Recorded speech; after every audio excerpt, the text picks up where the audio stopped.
Bonjour, je suis Jonathan, ingénieur avant-vente. Aujourd'hui, je vais vous présenter un tutoriel sur l'ajout et la configuration de Switch Insight.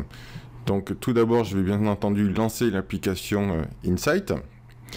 Et de là, je vais pouvoir aller scanner en fait mon réseau pour aller voir les périphériques Insight disponibles.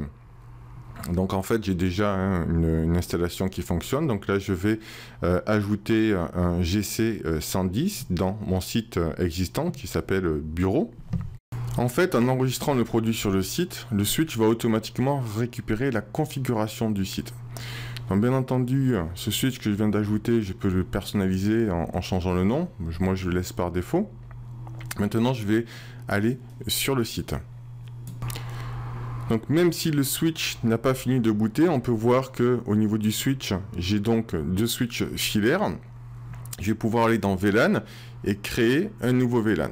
En créant un nouveau VLAN, j'en ai des préconfigurés. Dans notre cas, je vais choisir le Voice VLAN, dans lequel je vais pouvoir personnaliser le nom. Dans notre cas, je vais changer le numéro de VLAN pour le chiffre 100. On voit que VoIP Optimization est activé. En fait, on va mettre de la QoS, la qualité de service, automatiquement en fonction du type de protocole qui va passer à travers le switch. Ensuite, on voit Port Members, on a 20 ports qui sont actifs. En fait, nos deux switches sont directement tagués pour recevoir le trafic VoIP. On peut aussi associer un Wi-Fi à ce Voice VLAN.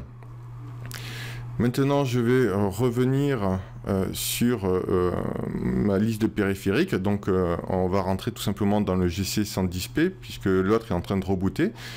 En cliquant sur Connected Neighbor, on peut voir que mon GC110 est connecté sur le port 6. J'ai aussi une borne Wi-Fi qui est connectée sur le port 8 et qui délivre du PoE. On reconnaît ça au voyant vert. On va pouvoir aussi voir le VLAN in use, donc le VLAN 100, et dans lequel, en cliquant dessus, on peut voir que j'ai bien mes VLAN qui sont là, qui sont déjà propagés. On peut configurer aussi, personnaliser au niveau des VLAN, au niveau du rate limiting. Vous avez la possibilité de faire de plein de choses directement sur le switch. Et ensuite, on va pouvoir aussi voir le trafic qui se passe au niveau du switch. On peut aussi rentrer dans la configuration du PoE et aller décider de rebooter un port PoE ou bien tous les ports PoE. Fonctionnalité très pratique quand on souhaite redémarrer un téléphone IP, une borne Wi-Fi qui ne répond plus. On peut bien sûr aussi faire du troubleshooting en testant les câbles, en faisant du port mirroring, etc. Donc notre GC110P, on peut voir qu'il n'est pas remonté encore puisqu'on voit un switch sur deux.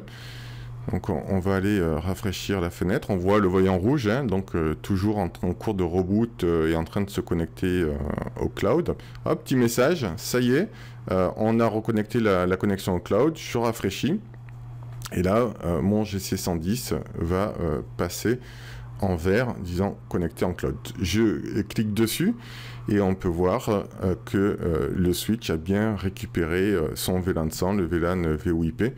Toute la configuration en fait a été automatiquement chargée. Voilà, Voice VLAN apparaît bien. Voilà. Si vous avez des questions supplémentaires, n'hésitez pas à nous contacter. Au revoir.